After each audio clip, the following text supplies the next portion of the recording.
Hi, everyone. Welcome to episode 108 of the Let's Talk Yoga podcast. I'm Arundhati, and I want to start off by wishing you a very happy new year. I hope you had a wonderful 2022, at least the end of it. You are well rested and you're ready for 2023. I did take a short break from podcasting in December. I am someone who generally has a little bit of a workaholic nature. And over the years, I have always prioritized work over rest and play. And I've been trying to catch that very deliberately and make it a point to do things that are more in the rest and have fun zone than work, because I tend to enjoy what I do a lot and I don't consider it as work. So sometimes it goes out of balance. I spent a couple of weeks in Thailand in December, and it was a wonderful vacation. The sun, the heat, the food, the people, what a beautiful country. I had such a wonderful time there. But now I'm back. And the podcast is back on track. 2023 is going to be a wonderfully immersive yoga year, at least in terms of content that I'm going to create for you, in terms of just my own education and reflection and understanding of yoga. So I'm really excited. I always like this part, the end of the year into the new year. I do spend a lot of time in reflection and I enjoy that whole process. Okay. So one of the things I want to bring up early on in 2023 is this conversation about how we can go deeper as yoga teachers in our asana classes. How can we get our participants, our students, and even ourselves to connect through asana in a more deeper, meaningful way? Right? Because today, millions and millions of people start yoga through an asana class. They walk into a studio, they try a couple of classes. Yet we as yoga teachers struggle to understand how to keep them, for lack of a better word, hooked onto the practice. How do we teach them that yoga is beyond poses, right? So it's a question that I've gotten often. It's a very valid and important question, and sometimes a problem too, because sometimes even I ask myself, am I too immersed in the asana world where I'm in some way stopping people from understanding deeper aspects of yoga? So this is not a one episode conversation. This is a topic that we will come back to. I'm calling this part one because there are many layers to examine in this one. So over the course of the next few months, we will keep revisiting this. Okay.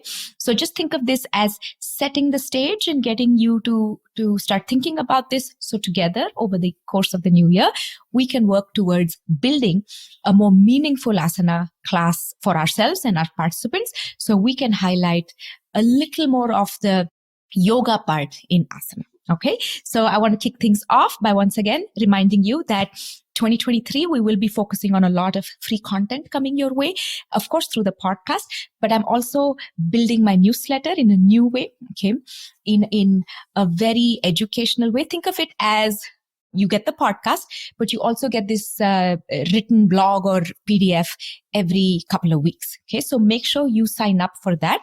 It's not got anything to do with what we've discussed on the podcast. Occasionally it will, but that's a free learning resource for yoga teachers and students alike.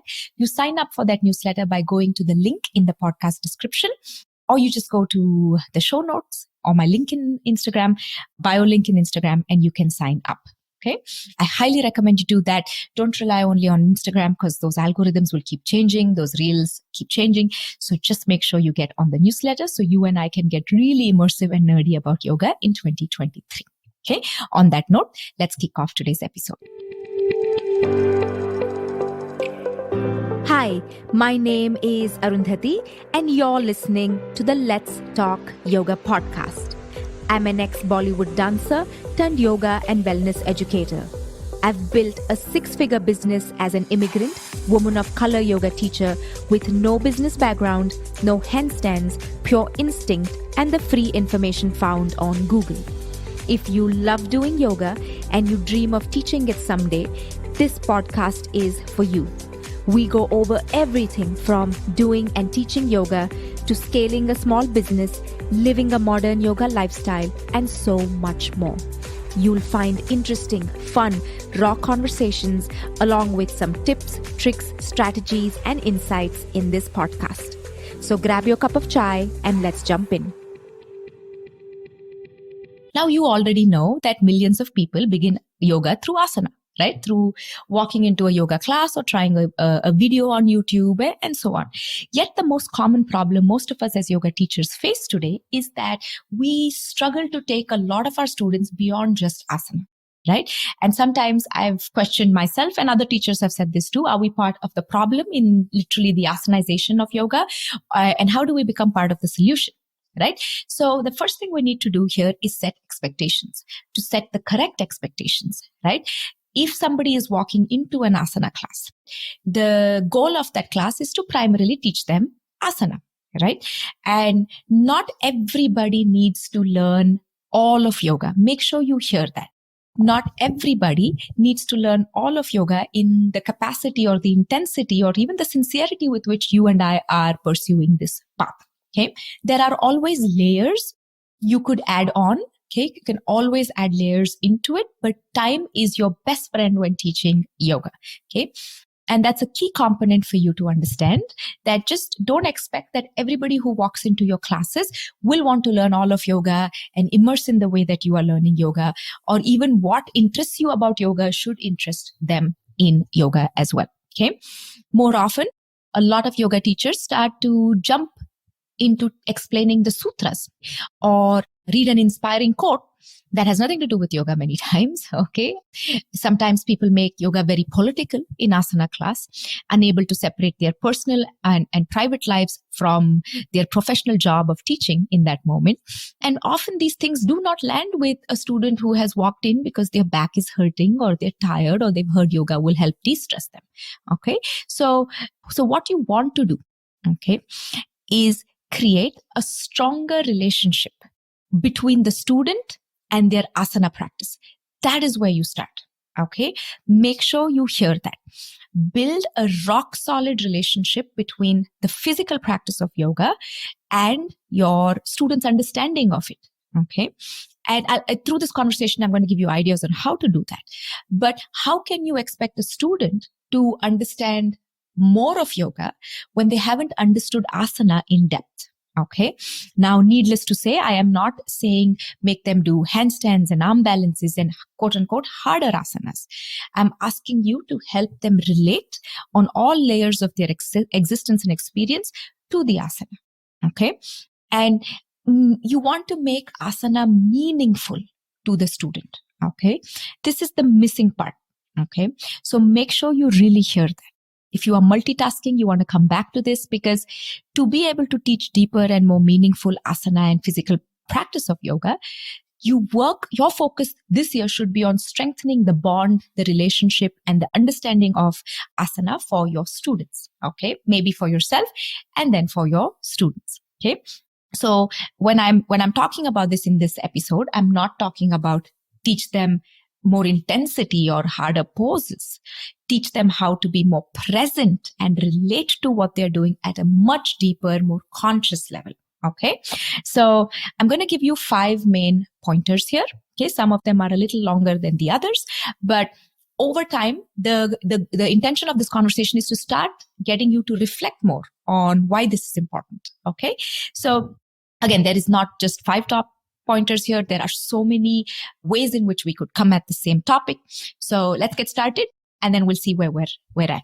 Okay.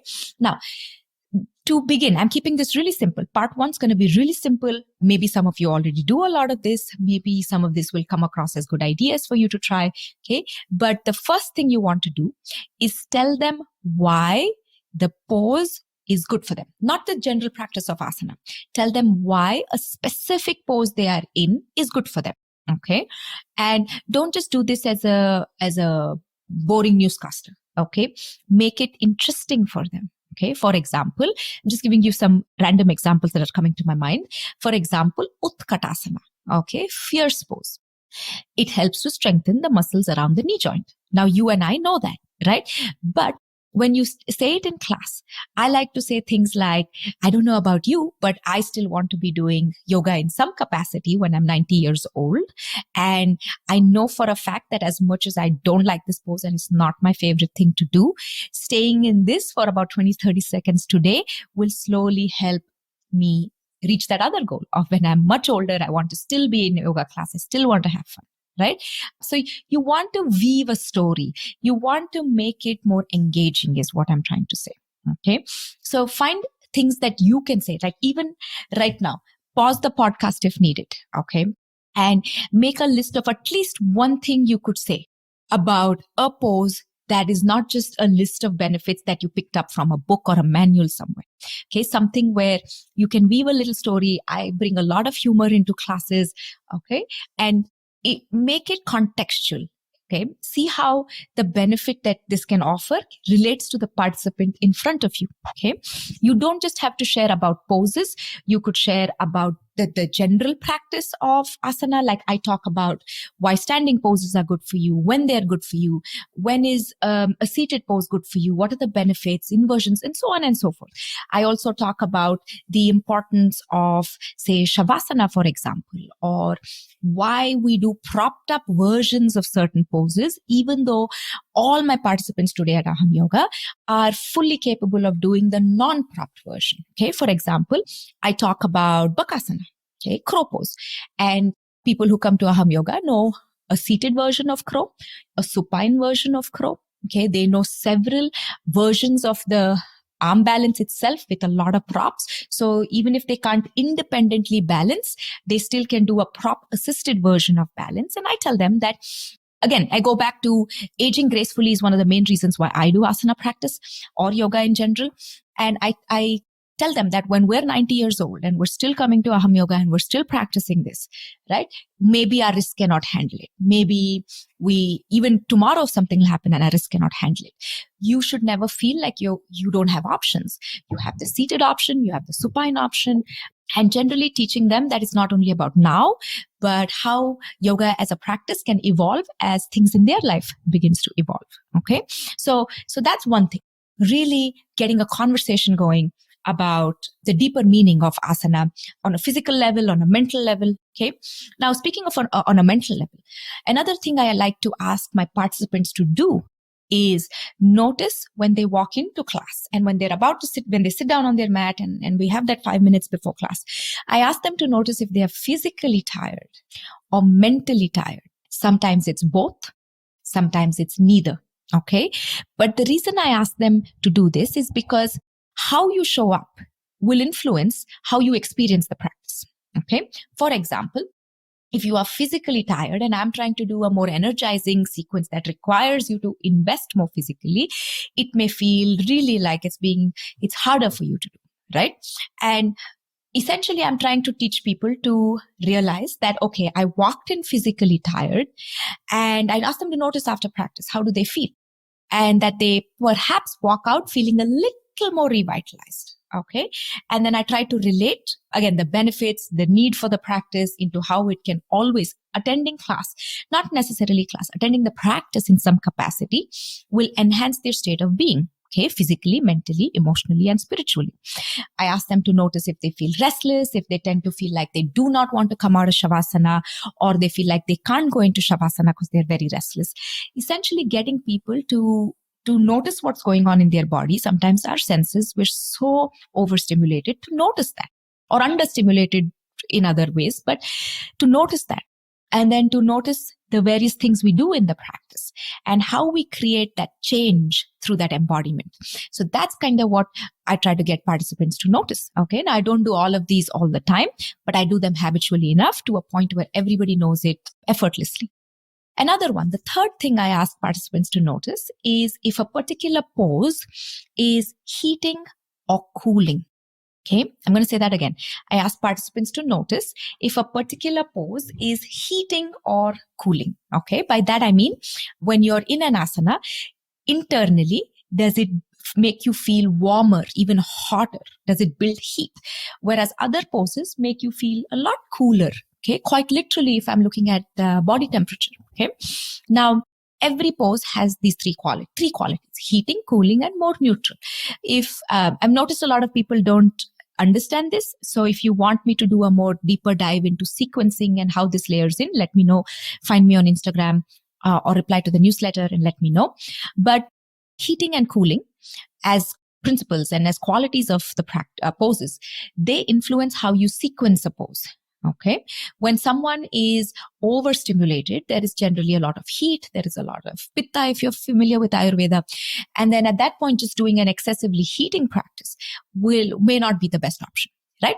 So it's a very smart way of learning how to sequence. Okay. It's one of the aspects of sequencing. It's not the main thing, but it is one of the aspects of sequencing that you have to take into consideration. But by rule of thumb, if you don't know heating cooling division, by rule of thumb, think of it as standing poses, backward bends, balances of any sort. Some inversions, not all, some inversions are heating. Okay. Core work too. Some amount of core work too. Some poses by default are cooling. For example, forward bending poses, some seated poses, seated forward extensions. Okay. Standing forward folds. Some inversions are cooling. Supine poses are cooling. Okay. So, and then poses like twists are neutral. All right. Neither heating nor cooling. If you are a beginner to the practice and you generally notice physically you are a little more tight and stiff because the practice is new, practice of asana is new to you, everything might seem a little more heating. Okay. So get people, again, these are just ways to get people more involved in the asana conversation. So it's not just about come follow what I say and leave. Okay. It also has a relationship with where does the breath move in your body. Sometimes a chest breath can be more heating. A belly breath can be more cooling. Again, I'm just dropping this in very quickly. I'm assuming a lot of you know this and understand this. If not, let me know. I'm happy to do maybe a sequencing masterclass where we talk about all of this and get little more context into how we build our asana practice. Okay. From there, another thing you could do, let's call this point number 4, is you could add a little more context to asana. Okay. Explain to them why you do asana. Okay. I try to make it very clear to my participants because my thinking has evolved over the years too, right? I try to make it very clear that it's not about going deeper or going harder at a pose. Now, if you want to, we could. There are many approaches. I explained the 2 approaches to participants that they could physically grow their asana practice. If they are somebody who likes to push and explore the physicality of yoga, we have plenty of classes that can help get them there. Okay. We also have a whole lot of participants who do this as a lifestyle wellness maintenance practice. By that, I mean, they don't necessarily need to come and exert and push physically forward. They are happy having a midpoint where they are very capable, but comfortable, and they don't necessarily want to explore things like arm balances and stand on their head and things like that. Essentially, I explain to them there are different approaches, and their personality and their stage of life and just their own interest will help them get somewhere. When they have questions of how to progress, they can always ask me. I give them the options for them to choose. But I try to really drive home the point that it is not about lifting your leg higher in tree pose, for example. I say things like deeper pose doesn't mean better practice. Higher pose doesn't mean your practice is greater in some way. Falling out of balance is common. Okay. And essentially really helping them understand that it is about how present you are in your asana, how present you are in your body, in your breath, in that moment, in all the sensations, noticing the distractions, but not getting involved with them. Okay. So really driving that conversation home repeatedly. So nobody ever feels like, oh, I have to physically keep advancing for this yoga to mean something to me. So I ask them to explore 3 things, at least 3 things. Physical sensations when they're in a particular pose, where the breath shifts as they move through different poses, and we hold. We don't do a non-stop vinyasa class. We hold the poses, right? I also ask them to notice where their mind is and can they fully engage in that moment physically with the body sensations, with their breath, and then expand their awareness in that container. Okay. And just doing my best to get them to be as immersive in that moment as possible. And then lastly, once we've done, I do all the other 4 first. And then lastly, I like to throw in little tidbits of what yoga is all about, at least the greater goal of yoga. And I don't give them the sutras. I don't tell them about the Bhagavad Gita. I don't do any of that, at least in 9 out of 10 classes. Okay. I talk to them about simple things like what is mindfulness? how to be more mindful on your mat. Notice your distractions. First, you have to notice how full your mind is.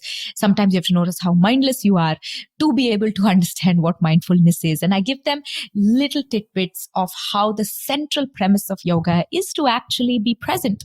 And when they have mentally escaped out of a pose, we make jokes about it. When they go too fast, okay, we talk about how yoga is about being in the present moment and teaching them that we use the physical body as the entry point into deeper realms of yoga. So if they want to meditate, if they want to do more pranayama, they first got to work with the body in a certain way and in a certain capacity. And then we talk about effort and effortlessness in yoga, little bit of stiram sukham asanam, how to understand when asana works against you, and generally just helping them broaden their understanding of yoga. There is so much here that I could go into, but I'm keen to keep this episode a little brief, just to see if you are interested in topics and conversations like this, because to me, this is really key, right? It's not about telling you ways to bring somebody into Chaturanga Dandasana. Okay. That is just, there's so much of information out there, but it is really getting your asana practitioner who may never go beyond asana, and that is fine, but to still have a rock solid, intense, deeply satisfying relationship with their yoga. Okay. And when you can create this, you create stronger community, you enhance your own relationship to yoga. And all in all, it's a wonderful way to be. Okay. So I hope this episode didn't seem very random to you. Sometimes I do wonder if these type of conversations come across as very out there for you. Okay. And I want you to start thinking like this a little more. How can you, here's homework for you. Okay. Maybe in 2023, I'll give you more homework on the podcast, but I want you to reflect and maybe come up with at least 1, 2, or 3 things you can do based on where you are. Don't think very far off. We're all at different levels of practice and teaching, right? Different points in our journey. So based on where you are, I want you to think of 1 or at least maximum 3, minimum 1 ways in which you could enhance your participants' relationship to yoga. Okay. And I want you to think about this, and then I want you to write about it, because when you write about it, you get better clarity. Okay. You could post it. Okay. I would encourage you to post it on Instagram stories or make a post or a reel. The reason I'm asking for that, though that's not my favorite way, is then when I reshare it, everybody else who's listening to the podcast and who has similar conversations, we can all benefit from each other's perspective. So it's like a virtual community and exchange of thoughts and ideas. Somebody else will have an idea that would be a great addition to what you're doing. So you're welcome to email me. It's just that nobody else will see it. Okay. But if you do post it in a visible social media type of setting, it will be a little easier to share it with the greater Let's Talk Yoga community. Okay. I'm going to wrap up this episode right here. The Mindful Yoga Teachers Club meets at the end of this month. If you are looking for a mentor this year, then go check that out. And that's about it. Okay. Welcome to 2023. Let's get into yoga a little more. I will see you again, maybe on Instagram or in the next episode. Please remember to rate and review this podcast. If you listen on Spotify, make sure you rate us on Spotify as well. As always, thank you for being here. I'll see you soon.